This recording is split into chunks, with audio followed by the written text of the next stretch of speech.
waxaan doonayaa inaan idin la wadaago afar nafaqo oo looga hortagi karo cudurrada ku dhaca xididada wadnaha kuwaas oo loo yaqaano coronary artery disease. inta aan u gudubgelin nafaqooyinkaas marka hore waxaan rabaa inaan si kooban uga hadlo waxa loo yaqaano heart attack.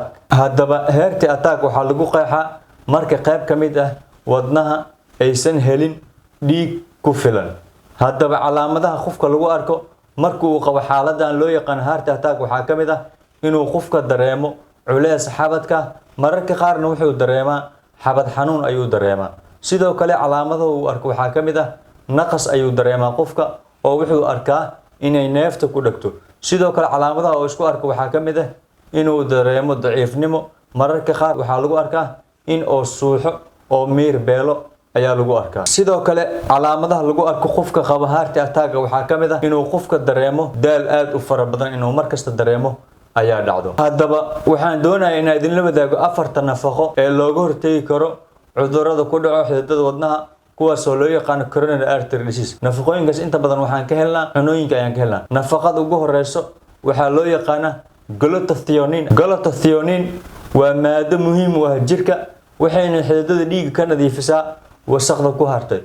sidoo kale xididada dhiigga waxay ka nadiifisaa maadooyinka wasaqda ee ku haro kuwaas oo loo yaqaano free radicals. sidoo kale maadadan loo yaqaan glutathione waxay xididada dhiigga ka difaacdaa inuu dhaawac gaaro. homocysteine jirkeena wuxuu u bedelaa glutathione ayuu u bedelaa.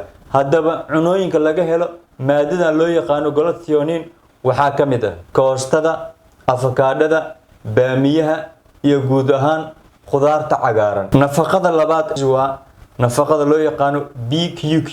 Bariolin, quinone waa maado muhiim u ah jirka, waxayna xididada dhiigga ka nadiifisaa wasaqda ku hartay. maadadan waxay u shaqeysaa sida maadada loo yaqaano antioxidant oo jirka waxay ka nadiifisaa wasaqda ku hartay taasoo loo yaqaano free radicals. marka haddii wasaqdaas laga nadiifiyo jirka waxaa dhacayso in xididada dhiigga noqdaan kuwa nadiif ah oo wax wasaq ah ku harin. marka xididada dhiigga ayaa furaysaa, sidaasna waxaa ku yaraanayso khatarta qofka inuu ku dhaco cudurrada ku dhaco xididada wadnaha kuwaas oo loo yaqaano coronary artery disease. sidoo kale maadadan waxay ka hortagtaa in xididada dhiigga gudahooda dhaawac gaaro. maadadan waxay ka hortagtaa in xididada dhiigga dhaawac gaaro. haddaba cunooyinka laga helo maadadan waxaa ka mid ah babaayga iyo barbarooniga. nafaqada saddexaad ee ka hortagto cudurrada ku dhaco xididada wadnaha kuwaas oo loo yaqaano coronary artery disease waa nafaqada loo yaqaano coenzyme Q10.